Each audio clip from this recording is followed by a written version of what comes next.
It was the evening of June 11, 1997, and the Chicago Bulls were in a situation that nobody who followed basketball wanted to examine too closely because the implications were uncomfortable. They were in Salt Lake City for Game 5 of the NBA Finals, trailing the Utah Jazz 3-2 in the series, which meant that a loss that night would end their season in Utah and hand the championship to a Jazz team that had spent 2 years building toward exactly this moment. The Bulls had won 4 championships in 6 years. They were the standard against which every other team in basketball measured itself. But standing in the visiting locker room of the Delta Center that evening, the standard was in serious jeopardy for reasons that had nothing to do with basketball strategy or matchup problems or tactical adjustments. Michael Jordan was sick. Not the kind of sick that athletes describe when they mean tired or slightly under the weather, or carrying a minor physical complaint that gets magnified for narrative purposes.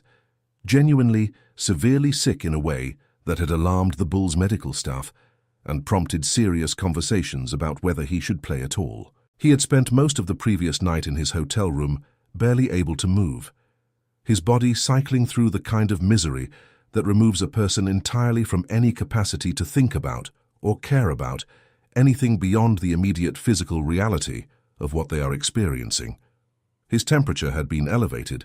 He had been unable to eat. He had dehydrated to a degree that required careful management from team medical personnel who monitored him through the night, with the controlled concern of professionals trying to balance their duty of care against their knowledge of who they were dealing with and what he was likely to decide regardless of their recommendation. The decision about whether Jordan would play was not really a decision in the conventional sense. It was a negotiation between what his body was telling him, what his medical team was advising him, what Phil Jackson believed was right, and what Jordan himself had already determined somewhere in the interior space, where he made the choices that defined his career. He had made the determination before the medical staff finished their assessment. He was going to play. The only question was how to manage the physical reality of playing in his condition, and that question was logistical rather than philosophical as far as Jordan was concerned. The philosophical question had been answered before anyone asked it. The Jazz organization and the Utah crowd knew something was wrong. News of Jordan's illness had circulated through the kind of informal channels that exist around major sporting events, where information moves quickly and incompletely and gets shaped by the interests of the people passing it along. The Delta Center crowd that evening arrived with knowledge that Jordan was compromised, and that knowledge produced an atmosphere in the building that was different from what it had been in the previous games. There was a quality of anticipation that contained an element the crowd did not usually allow itself in connection with Michael Jordan, which was the element of genuine belief that he might not be able to do what he always did, that the circumstances might finally have aligned in a way that made the outcome uncertain in a direction that favored the Jazz. This created something psychologically interesting in the building. The crowd was louder than it had been in the earlier games, not with the defensive defiance of a crowd protecting a lead, but with the particular energy of a crowd that senses vulnerability and wants to press the advantage before it disappears. There was a collective understanding that if Jordan was ever going to be stopped, if this was ever going to be the series that ended the Bulls dynasty, then tonight, with Jordan's body working against him as much as the Jazz defense was, represented the best possible opportunity. The building carried that understanding in its noise and its energy from the moment warm-ups began. Jordan's warm-up was watched by everyone in the arena with a scrutiny that normal warm-ups do not receive. He moved carefully. There were moments where his body communicated something different from the fluid, precise movement that characterized his normal pre-game routine. He was pale in a way that the lighting in the Delta Center made visible. He paused at one point with his hands on his knees in a posture that suggested he was managing something internal that required momentary attention. Several Jazz players watched him during warm-ups. Several of them looked at each other with expressions that did not need translation. The conversations they had in their own locker room in the final minutes before tip-off contained a shared assessment that tonight, for the first time in the series, Jordan was something other than fully himself. Phil Jackson had a conversation with Jordan in the tunnel before the team took the floor that lasted approximately 90 seconds. Jackson said later that he did not try to motivate Jordan or deliver a speech designed to elevate his competitive state. He said that Jordan's competitive state was not something that required elevation under any circumstances he had ever witnessed, and that the conversation was practical rather than inspirational. He told Jordan to tell him if he needed to come out. Jordan looked at him with the particular expression that Jackson had learned to recognize over years of coaching him, the one that acknowledged the statement without accepting the premise behind it. Jordan said he would be fine. Jackson understood that fine was doing a great deal of work in that sentence and chose not to examine it further. The game began and the Jazz came out with an intensity that reflected their understanding of the moment. They had home court. They had a one-game series lead. They had a version of Jordan that their pre-game intelligence suggested was operating below capacity. John Stockton ran the offense with the precise efficiency that had made him one of the greatest point guards in the history of the sport, and Karl Malone worked in the post with the physical authority that had been overwhelming the Bulls at intervals throughout the series.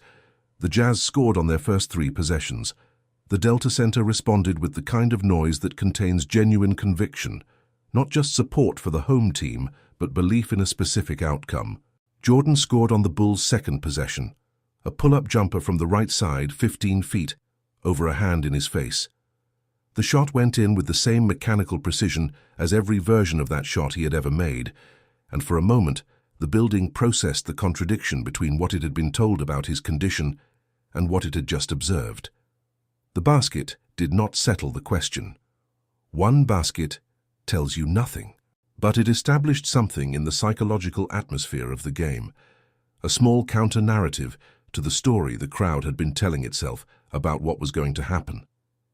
Through the first quarter, Jordan was visibly managing himself in ways that people who watched him regularly found unfamiliar. He was not moving without purpose between possessions the way he normally did, staying active, keeping defenders uncomfortable with constant motion. He was conserving, standing in positions where his defensive responsibilities could be met with minimal energy expenditure, walking where he might normally jog, communicating to everyone watching that the physical reserves available to him that evening were a finite and carefully managed resource, rather than the seemingly inexhaustible supply that his performances usually suggested.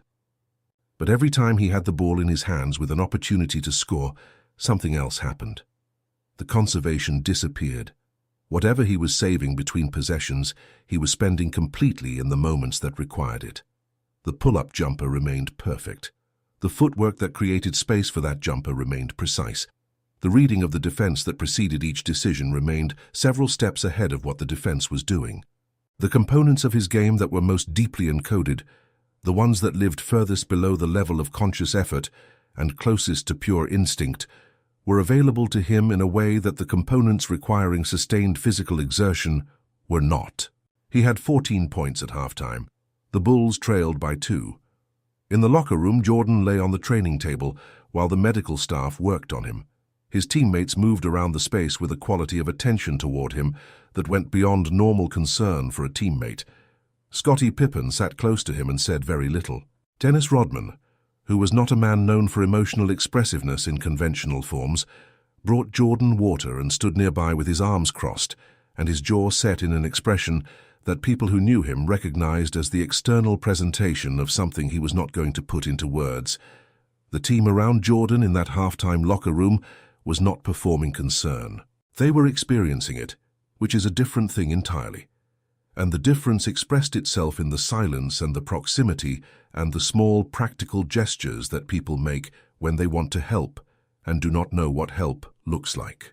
Jordan came out for the second half, and the first thing that happened was that he scored on back-to-back possessions in ways that required full physical commitment, a drive to the basket on the first, a post-up with contact on the second. After the second basket, he walked back down the court with his hands briefly on his knees, his body asking a question that his will was not going to answer honestly.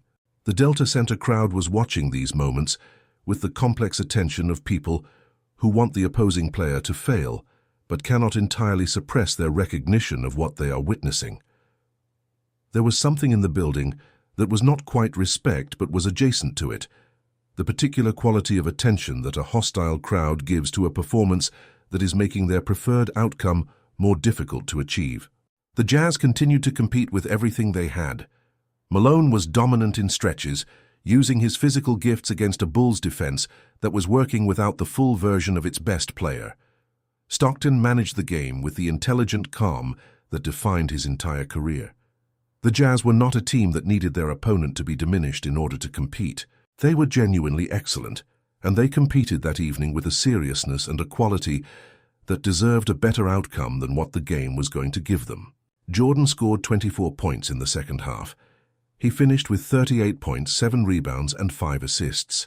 He made shots in the fourth quarter that he should not have been physically capable of making under the circumstances, not because they were athletically spectacular in the way that his most famous plays were spectacular, but because they required the precise execution of movements that depend on balance and timing and physical coordination. Things that illness disrupts at a fundamental level. Things that should have been unavailable to him that evening. They were available. Not because his body had recovered, because the connection between his competitive will and his physical execution operated through a channel that illness could compromise but apparently could not close. The moment that defined the game in the memory of everyone who watched it came with the Bulls trailing by 1 with 46 seconds remaining. Jordan received the ball near the three-point line, exhausted beyond what normal language for exhaustion describes, moving through the final minutes of the game on something that existed below the level of physical energy and above the level of mere determination. Something that did not have a clean name, but expressed itself in what happened next. He drove left, stopped, elevated and made the go-ahead jumper. The Delta Center went quiet in the specific way that arenas go quiet when the thing they have been resisting has arrived. Not silent, because crowds are never truly silent, but diminished, the noise dropping several registers in the space of a second, as 8,000 people processed a reality that contradicted the story they had been telling since warm-ups. Scottie Pippen fouled Stockton on the ensuing possession, and then, with Jordan barely able to stand upright at the other end of the court, made the defensive play that sealed the game. When the final buzzer sounded, Jordan collapsed into Pippen's arms in a gesture that was more than physical exhaustion, finding physical support. It was a person who had spent everything they had and was now experiencing the particular emptiness that follows complete expenditure. Pippen held him and said something into his ear. Jordan's eyes were closed. He looked for the only time in his career in a moment of championship significance, like someone who had been broken by what he had asked of himself rather than elevated by it, which paradoxically made what he had accomplished more extraordinary, not less. The Bulls won by 2. They took the series back to Chicago for Game 6, which they won to claim their 5th championship. The flu game entered basketball mythology immediately, which is to say, within hours of its conclusion, and it has remained there in the decades since, with the permanence of events that capture something essential about the subject they involve. The Jazz in the immediate aftermath were generous in the way that great competitors are generous when they have been beaten by something they cannot reasonably have been expected to prevent. Karl Malone said that he had never competed against someone who frightened him in the way that Jordan frightened him, and that Game 5 had added a specific dimension to that fear, which was the understanding that Jordan's capacity was not a function of his physical condition, that you could not beat him by making him sick or tired or compromised, because whatever produced his performances existed in a place that those variables could not reliably reach. John Stockton said something that was perhaps more analytically precise. He said that the flu game had taught him something about the relationship between will and performance that he had not understood before, which was that in most players, will follows physical capacity. That you perform at the level your body permits and your competitive drive fills the available space. He said that Jordan inverted that relationship, that his will preceded his physical capacity, and his body found a way to meet the demand that the will had already established as non-negotiable. He said that was not a coaching point and not a training methodology. He said it was something else, something that did not translate into instruction because it was not learnable. It was simply what Jordan was. The doubts that had circulated in Salt Lake City in the hours before Game 5, the genuine and reasonable belief that Jordan's illness represented the opening that the Jazz had been unable to create through basketball alone, did not survive the evening. They were answered in 38 points and 2 championship-clinching possessions, and a final image of Jordan being held upright by his closest teammate in a moment that was simultaneously the most vulnerable and the most revealing of his career. Vulnerable because it showed the cost. Revealing because the cost had been paid in full anyway, the way it was always paid, regardless of what it required, regardless of what it took from him, regardless of what the circumstances suggested was reasonable to ask of a human body on a given night. He asked it anyway, and on the evening of June 11th, 1997, in a building full of people who had believed that this might finally be the night when asking was not enough, the answer came back the same way it always came back. Complete, unambiguous, and entirely beyond dispute.